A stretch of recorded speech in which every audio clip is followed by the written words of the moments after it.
Hello? Hey, how you doing? I'm doing okay. I can't really talk right now. Okay. I'll tell you why. Are you on your way home? Are you done or what? I got about an hour left. Okay, well, we'll speak tonight. Benny set me up on a camera here to do an interview. I don't know what we're Oh, okay. I don't know what we're gonna Well, do, happy interviewing. but I'm getting a wedgie on my own couch here. So we'll get this done. Alrighty, bye bye.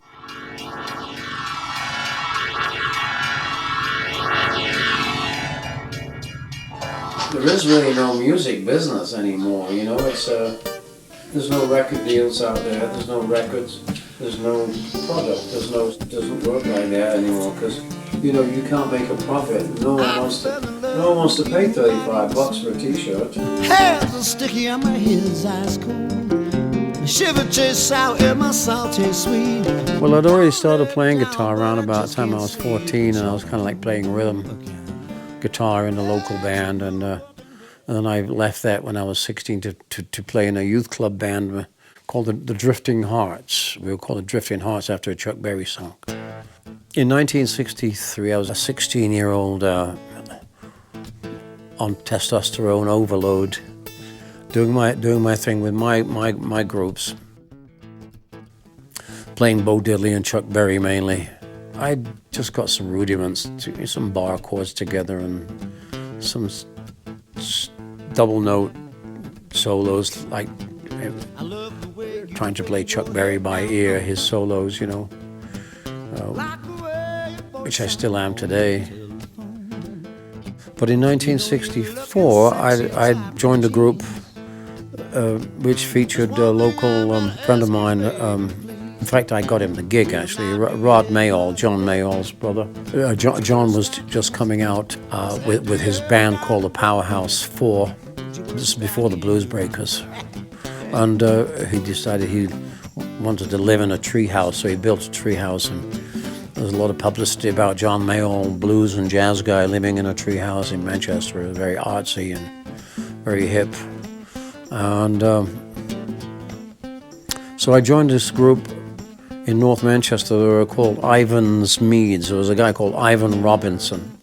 I opened for these guys once with my testosterone overload band in Manchester, and I said, hey, you guys are amazing. If ever you need anybody, just give me a call. And I gave him a piece of paper, didn't think anything else about it. And I got a call from my mother at work. One day I was working in an ad agency as a filing clerk and junior office boy and production person. They found the phrase that summarized as shortly as possible what they call the consumer benefit of the two new petrols. Peak pulling power every day. 2, 3, 4. They said that group you were raving about, they called, they wanted to know if you were interested in playing bass for them. Of course, I'd never played bass in my life. I could barely play guitar to any degree that was passable at that time. And of course, I said yes. So I went along. They said, well, they've got all this gear for you. So there was a Hofner bass, which I played left-handed, Beatle bass, and a Marshall cabinet. And my audition was Howlin' Wolf's How Many More Years. And anybody that knows that song knows it's only one chord. Do-da-dum, bum, bum, do-da-dum, bum, bum. So I learned that riff in about 2 seconds, and I got the gig. And about a week later, I'd learned most of the material, and was trying to learn how to do walking bass lines and copy Willie Dixon bass lines. And I don't know how the hell I did it, but I did it, and we were doing okay. And Rod Mayall was on the Farfisa organ, real cheesy, like a Tex-Mex type sound. 96 Tears. And so that was Ivan's Meads at that time, and I was with them for several months, and we were managed by this kind of high impact kind of guy. He had a string of betting shops in Manchester. Of course, betting was is legal there. Off street betting, and you go into a shop, place your bet, and you're on a horse or a game or whatever, and it's legal. So he was quite Harvey Demy, the son of Gus Demy, the Manchester betting kings. So he said, listen, we're going to go to the 1964 American Folk Blues Festival, because those promoters that I mentioned, Lipman and Rao, I think it's Franz Lipman and Horst Lipman and Franz, I can't remember which way their names were, but anyway. So this one was Howlin' Wolf with Hubert Sumlin on guitar, Sonny Boy Williamson, Sunnyland Slim on piano, I believe, Willie Dixon on bass, Willie Smith on drums, Sugar Pie DeSanto, the female R&B young lady. She was fantastic. She tore it up. She was singing. Sugar Pie DeSanto was had a hit with Soulful Dress, which was a bit of an answer to High Heel Sneakers, as was her next record, Slip In Mules, an answer to High Heel Sneakers, because High Heel Sneakers was a huge hit for a guy called Robert Higginbottom at the time. His name was Tommy Tucker, was the name he went under. So High Heel Sneakers by Tommy Tucker was huge at that time, especially on the club circuit, which we'll get to in a minute, in Manchester. Also on the bill was country blues guys, Hammy Nixon, who played a jug, and Sleepy John Estes, who was from the 1920s, still going strong. Sleepy John's big hit, I think, was like Diving Duck Blues or something. And so there we were, all backstage with these guys, because we got backstage with our manager, who said, let's go. So, and Lightning Hopkins was on the bill, and that completes the whole thing.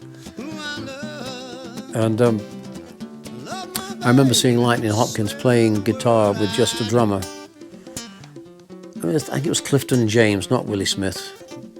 And so, I'm here. I am looking at Lightning Hopkins' back playing acoustic guitar amplified through an amp. It was a frameless acoustic with one pickup over the whole, and a guy playing brushes, filling this room with sound. Texas Shuffle, Mojo Hand, or whatever his big hit was at the time.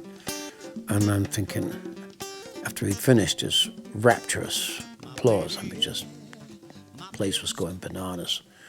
And of course, as it was for everybody that came on that night, Sonny Boy, Howlin' Wolf, everybody, it was a rapturous evening for everybody.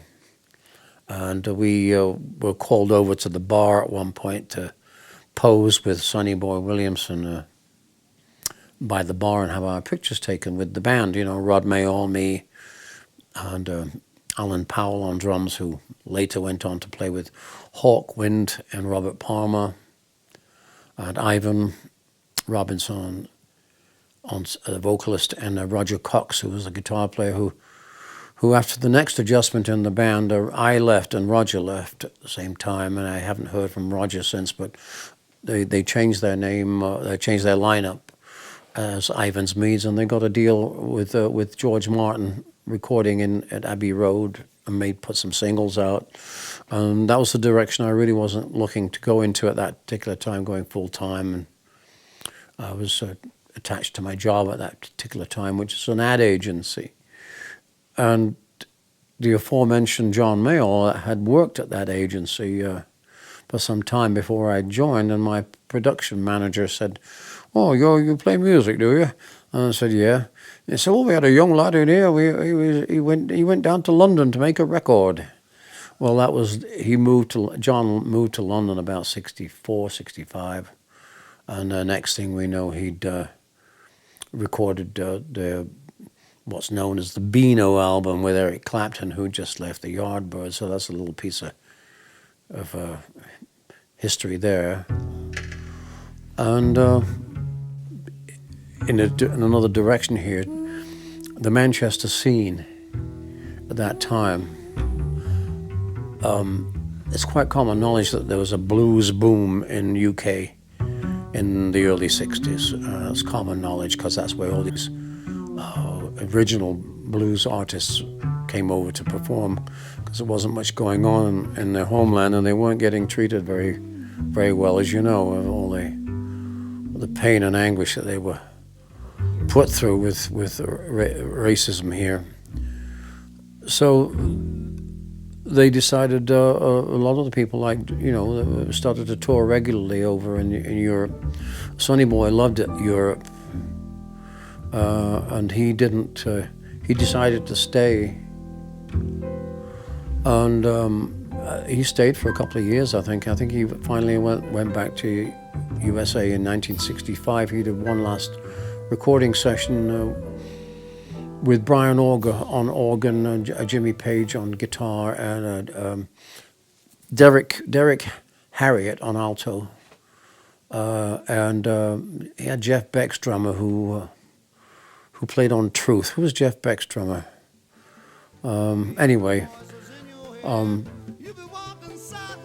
they made an album called Don't Send Me No Flowers, and that was recorded in about an hour and a half, and then Sonny Boy got a plane and in 65, and he only lasted a few more months after that, and he was having too much fun drinking himself to death at that time, and who was he not to decide not to, and Memphis Slim moved to France, Paris, and lived there many years, and recorded very successfully and made a very good living.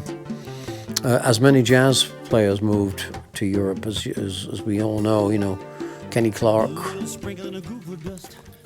Ben Webster, and people like that, Johnny Griffin, and